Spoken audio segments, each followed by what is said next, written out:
Hi, this is Tim of the 1916 Company. Welcome and thanks for logging on. If you love this watch or any of them, we're waking up with watches and everything is in stock and for sale.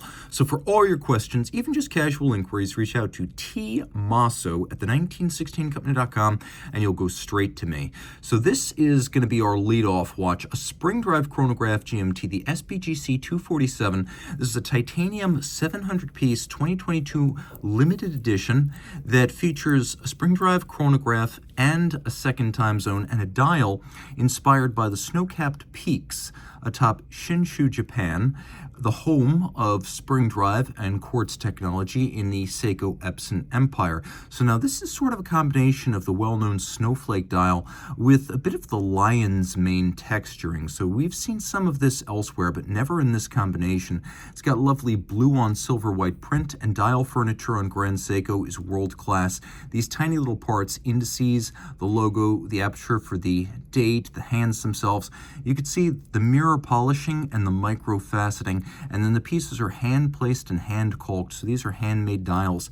In a hand-finished case, the famed Zalitz machine Zaratsu polish, of which you probably heard quite a bit if you've seen my videos on Grand Seiko. So the tin plate polish mirror finishes these cases, and this is an art that takes about 3 years to master. So these are truly hand-finished cases. Screw-down crown and chronograph pushers. All this is 100 meters water resistant, so it is a real sports watch. We've got a full bracelet. We've got a folding clasp with a couple of different anchoring points internally to fine-tune the fit. We'll throw it on my wrist, which is 16 centimeters in circumference. It fits nicely. It's very comfortable. It's light. Because it is made of titanium, it's probably lighter than you would expect for a watch of this size. And you can see on my 16 centimeter wrist, it wears just fine. So I'd recommend this watch for wrists my size and larger. Spring drive remains fairly unique. Taking a look at the hand for the chronograph seconds, you can see it is a completely smooth glide. There are no batteries or capacitors powering the movement, and there are no motors. It's all by spring and mechanical energy. But that spring also turns a governing wheel that creates an induced electrical current, activates the quartz governor, which applies a magnetic braking force on the governing wheel. On one side, the governing wheel is geared to the barrel, on the other side, to the hands. As a result, this watch is able to mechanically drive the seconds hand without any start, stop, tick, or tock. It is truly unidirectional and smooth. Now we do have the chronograph, which is a column wheel and a vertical clutch chronos. The column wheel feel is excellent. It's a purely mechanical chronograph. And you can see that there's no jump or stagger to the seconds hand because, again, spring drive. Power reserve indicator on the dial, 72-hour automatic winding. Chronograph functions are over on the right-hand side, minutes and hours. We do have a hacking seconds function, but we also have the ability to set that local hour hand independently. This is the second hour hand. It's in a 24-hour format, so one circuit of the dial per day.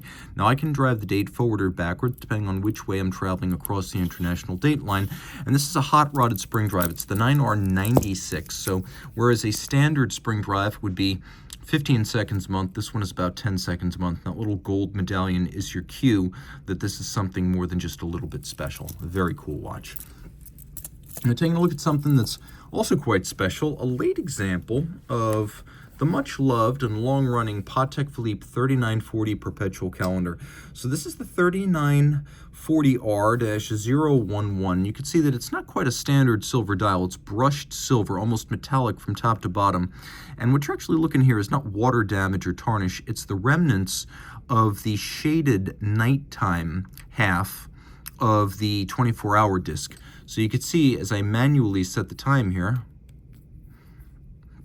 that little 24-hour hand lets me know whether, for example, I'm looking at 12 noon or 12 midnight. Now, this is important because that lets me know whether it's the danger zone for using the calendar correctors for the Perpetual calendar system. And you don't want to use them during that shaded nighttime. Perpetual calendar, though, it can tell the difference between irregular length months and standard ones, and it can deal with leap years. Automatic winding by virtue of micro rotor. The watch is 36 millimeters in diameter in rose gold. We decided not to excessively polish this one. Although it is imperfect, you can see there are some marks of wear. It's always better to remain as original as possible and preserve the case metal, and that's the decision we made here. Now, these were made from 1985 to about 2007, so there are some of the very last Patek Philippe watches to feature the sigma dials, or little a priori marks that were designed to designate at least some portion of the dial, generally the hands and the indices, as being solid gold. That's exactly what we have here. And if you look carefully, you could see the detail of the faceting and the indices. They have a little bit of a scooped faceting at the end where they splay out. They're not simple baton indices, quite nuanced and beautiful. And then this is a later series, you know, because on prior series, the Swiss sigma would be slightly dropped outside the arc defined by these little cabochon minutes. So when they are in line like that, you know you're dealing with a late example. Another way you can tell that is that, well, on the case back, look carefully, but you can see ceramic ball bearings on the micro rotor. Geneva hallmarks, all these were made prior to 2009 when Patek switched over to the Patek Philippe seal. 3 Hz beat rate, 45 to 48 hour power reserve, 22 karat micro rotor winding mass. This is the 240. It's thin, it's fine. The base caliber is only 2.53 millimeters thick, and it's always been used as sort of the upscale automatic. The premier pieces that are automatic at Patek generally get a micro rotor, and the more common and series-produced watches generally get the center rotors. This is a micro rotor. It's thin like a manual, gives you the big open display case back of a manual, but it's conveniently automatic winding. You can also see this is a later clasp. This is the type that would not have been featured on earlier versions of the watch. Some of them also featured pin buckles. The clasps were more common later on towards the end of production of the 3940, and across roughly 3 series, approximately 7,000 to 8,000 of these were made. So not all that common, given the long production period. Very few were made in any given year. Okay, so from high horology to something a little bit more accessible.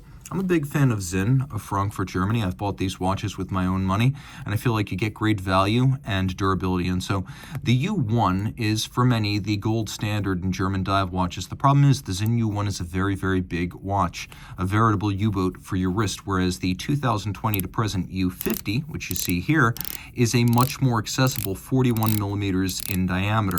So this is a U-boat steel case. So the steel is extremely resistant to corrosion. This is what's used on the latest generation of German submarines, so it does not need to be rinsed after exposure to salt or sweat. And the other advantage it has is it's quite a bit more resistant to denting, scratching, and scuffing than regular watchmaking steels. It's about 350 Vickers versus 175 to 225 for standard watchmaking steels, so more resistant corrosion, but also harder. 500 meters, quite impressive. The case entirely media blasted, which I love. The bezel held on by screws. It's a captive bezel, and thus it cannot be snapped off by accident. Super chunky, 60 click action. And the bezel is what's known as tegament. So it's a carbon-diffused, ultra-hard 1200 Vickers steel, and on top of that, a 2000 Vickers DLC coating is applied. So the problem with DLC on most steels and titanium is that the metal underneath the coating is so soft that if it's hit, the metal underneath collapses, which results in the DLC fracturing. But by placing hard black DLC on top of a tegamented base, Sinn provides a lot of support underneath for the incredibly hard but also frangible DLC. So you wind up with an incredibly durable bezel that'll take most of the blows and protect the rest of the case from marks. The crown's off-center, so it'll act as a sort of heat shield, protecting your wrist regardless of which side you like to wear your watch. It will not dig your wrist. It's also pretty thin too, being just over 11 millimeters thick. Now the dial and the bezel are wonderfully luminescent, no issues there, and you can see the second sand is loomed, which is nice because not every dive watch does that.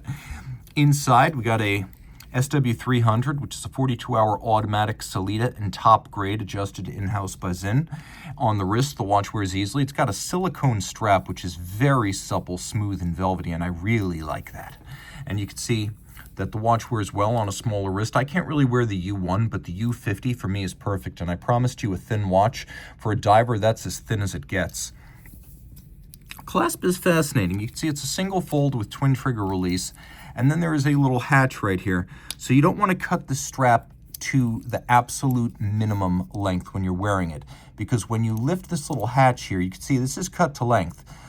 But when you cut it to length, leave a little bit, because this allows you to take advantage of the incremental adjustability that is built into the clasp to allow you to use this as a dive extension or a sizing feature. And then when you bring down the trap door, you lock it in place, it fixes the strap in place. So don't cut this to the bare minimum necessary to fit you. Leave a little bit of slack so you can use it for adjustability later on.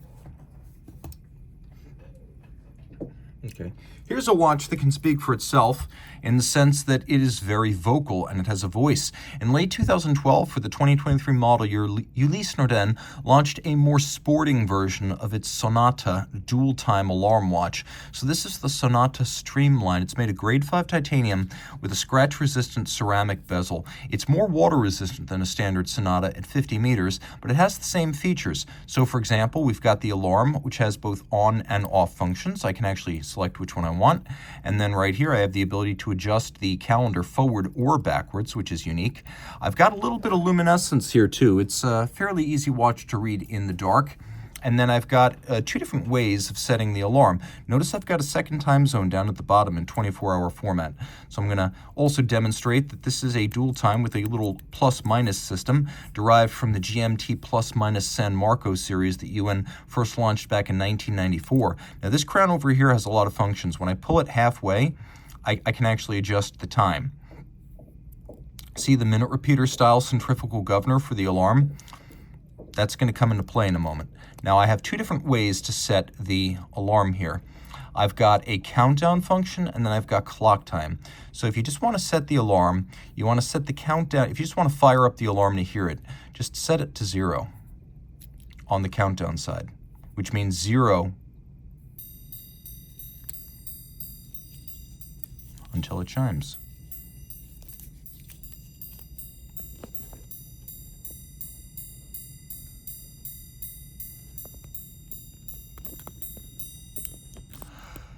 Caliber 67 has 109 jewels. You can see a white gold 22 karat rotor that's been engraved and then a little silicon disc in there to remind you that silicon is an in-house specialty made, manufactured, not bought, but made in-house at Ulysse Nardin.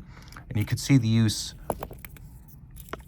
assuming my camera cooperates, you could see the use here of UN's own silicon hairspring, providing anti-magnetic resilience right there, and a free-sprung architecture.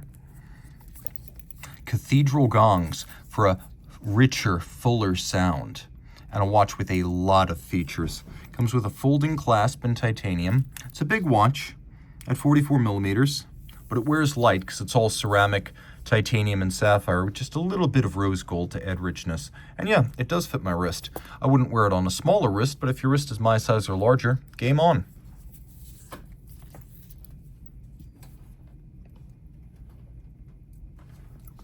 So here's the most interesting Breitling to cross my desk in a long time. This was launched in 2024 as a 140th anniversary watch for Breitling. It is the Navitimer B19 Chronograph 43 Perpetual calendar, and this is a real perpetual calendar. This is not like the Breitling 1461, which is a nearly perpetual calendar. This can roll all the way through the leap year phase, the 4-year cycle, and start again. So you got a real perpetual calendar right here that won't need to be corrected until the year 2100. It's got stop seconds, but more importantly, it's got a quick set that allows you to adjust all the indications, including the moon phase, in sync. The watch has a platinum bezel and a steel case and 7-link Navitimer bracelet. It's a really nice piece, and I think this is where Breitling really surpasses on attention to detail. There's even a lot of very high-end brands.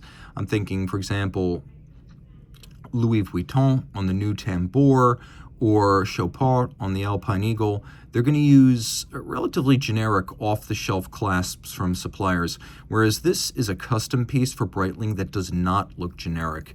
Also, the B01 chronograph caliber has been upgraded. Still column wheel vertical clutch and chronometer certified, but now, by the way, there's a sticker on the back here. Now it has a free-sprung regulator, which makes it more durable and better able to take a precise adjustment, but also a 96-hour power reserve. Turn it around to the dial side, you can see that this bezel, which is in platinum, is revealed by the use of an ice blue metallic dial, so Breitling taking a page from Rolex's playbook. It's under, actually I believe it's under 48 millimeters lug tip to lug tip. So right around 48 from lug tip to lug tip. It's a much more wearable 43 than past Breitlings of that size. It's got a double cambered glass box crystal. You can see how there's sort of a sharp curve and then a flatter curve on the top, giving it a little bit of a plexi-like look. Now there is lume. We may as well show the lume so you can see it to good effect. And then I'll throw it on my wrist and emphasize just how well this really does wear. This is a fantastic watch. I love this on every level. It's expensive at almost $30,000, but you get a 5-year warranty from a brand that'll be around forever to take care of it. A really cool piece, and it looks great. Don't be dissuaded by the 43mm case. These newer Breitlings, they wear perfectly. Okay, now a little bit of math. Don't worry, it'll be easy. People ask, how do you use the bezel?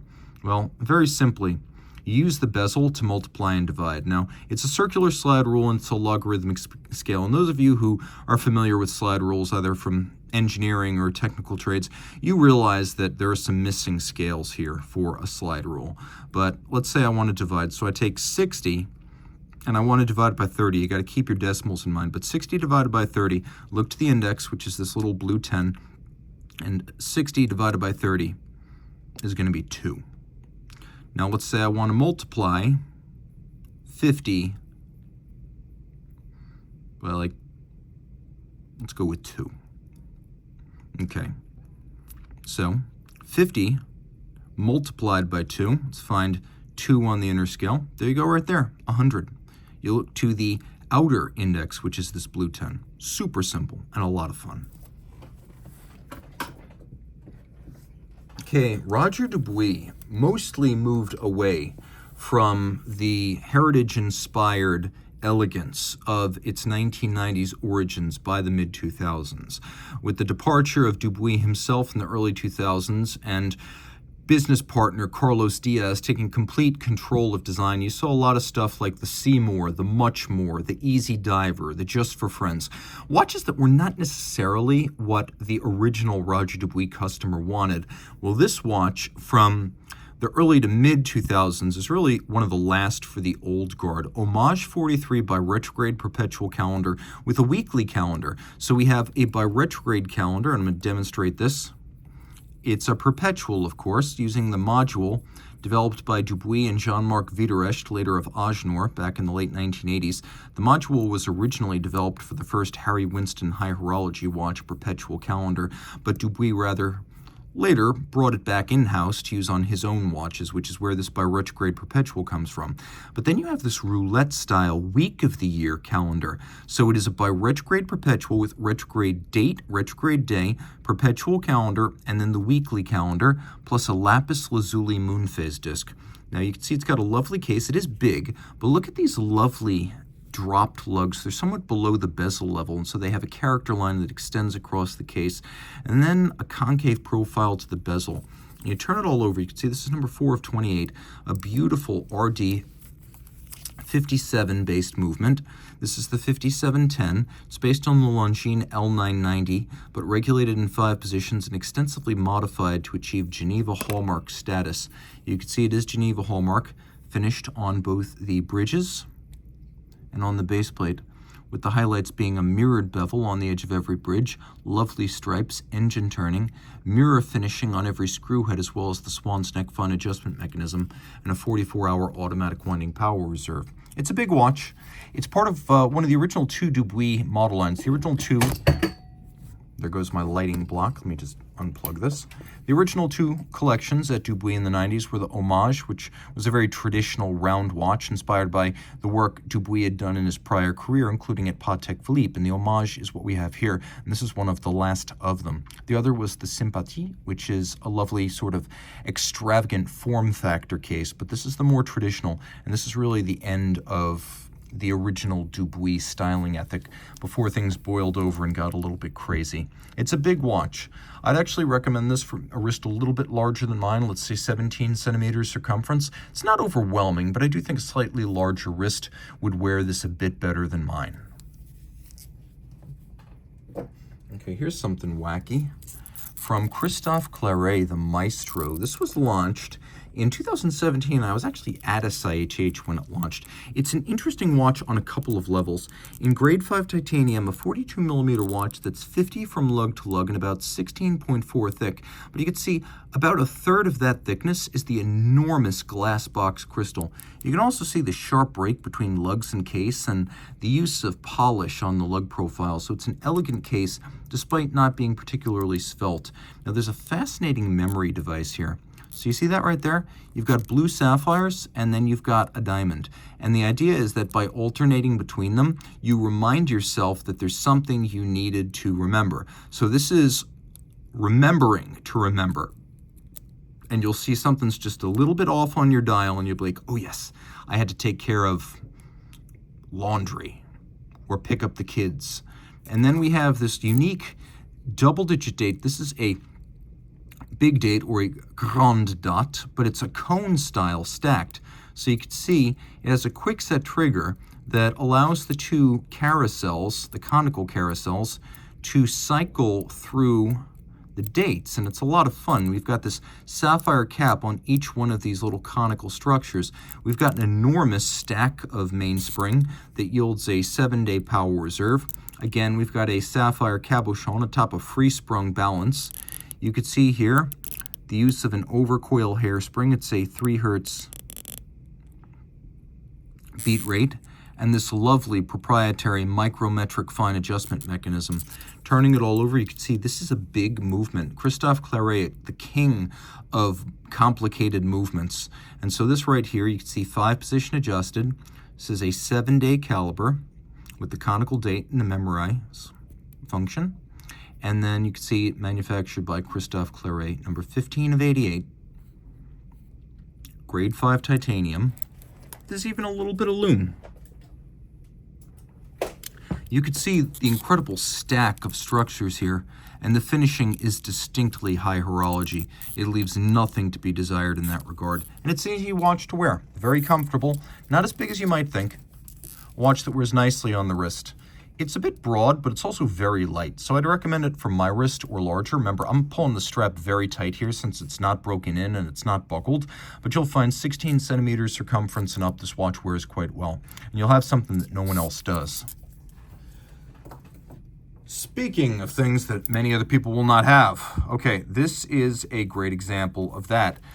In 2020, Richard Mille launched the RM65 split-second chronograph, and in 2023, it launched this version with gray TPT, thin ply technology. It is a quartz composite using quartz fibers and resin. It is super hard. You can't scratch this with a key. You can't scratch this with a razor. And since it's a composite, unlike ceramic, it can't fracture all the way through and break if it does take a hard impact. It is super light. You can see the famed RM ergonomics playing up well here with the curved case back. It is a split-second chronograph based on a Vaucher movement, and we'll talk about that in a moment. It's got 2 column wheels on the case back. Column wheel feel is superb. You can also see that the watch features a winding trigger. Now you can wind it through the crown, but if you want to wind it up quickly, you just start pressing this button and it'll rapidly jump into action. The strap is a beautiful piece, RM. You can see original, factory, completely brand new. We've got a folding clasp with a leaf spring closure, so once you start to close it, it jumps out ahead of you and it really snaps shut to keep itself shut. We've also got a multifunction crown. So you can see there's this little note down here which mode the crown is in. The crown doesn't pull in or pull out. You press the crown. So that right there would be date. So now you can see I'm able to adjust the date. And then there is another position, hour. Note when I go into hour setting mode, it stops the movement. It activates the hacking seconds. And that when I go out of hour mode, everything resumes. The flange inboard featuring the tachymetric scale and the luminescent indices, that's actually made of carbon fiber. You can see the watch is loomed. And then we turn over to the case back where they have the RMAC movement, which is based on the Vaucher Seed VMF 6710. So Vaucher manufacturer, but you can see highly modified. All the bridges and plates are grade 5 titanium. And you can see a combination of nickel, anthracite, media blast, brushing, polishing, and beveling. The rotor is variable geometry, which means depending on your activity level, you can have your RM watchmaker set it to wind vigorously if you need that extra winding, or less vigorously if you want to preserve the winding system and you're very active. What's interesting is it is an El Primero style beat rate, so 36,000 vibrations per hour, 10 beats per second, 5 hertz. You can see the 2 column wheels, one here, for the 2 separate chronograph functions. Full balance bridge and free sprung, giving it a lot of shock resistance. and it's got a 60-hour power reserve, 5-position adjusted pivots on, 51 jewels. It's a really cool watch. Now, it's very expensive, but it's also very substantial. And RM is happy to welcome members of the fraternity who buy their watches pre-owned and are second or third owners. I've never heard of any other brand that embraces secondary customers to the degree that RM does. And for years and years, I've always been saying RM strictly on the basis of the watch is not something I understand. But when I hear about the experiences and the relationships and the way the brand treats its owners, even those who buy them used, I'm consistently impressed by the value that RM itself adds to the ownership experience. And that needs to be taken very seriously. And that is the case with this RM 6501. So if you love this watch or any that you've just seen, reach out to Team Mosso at the 1916company.com for purchase and pricing details.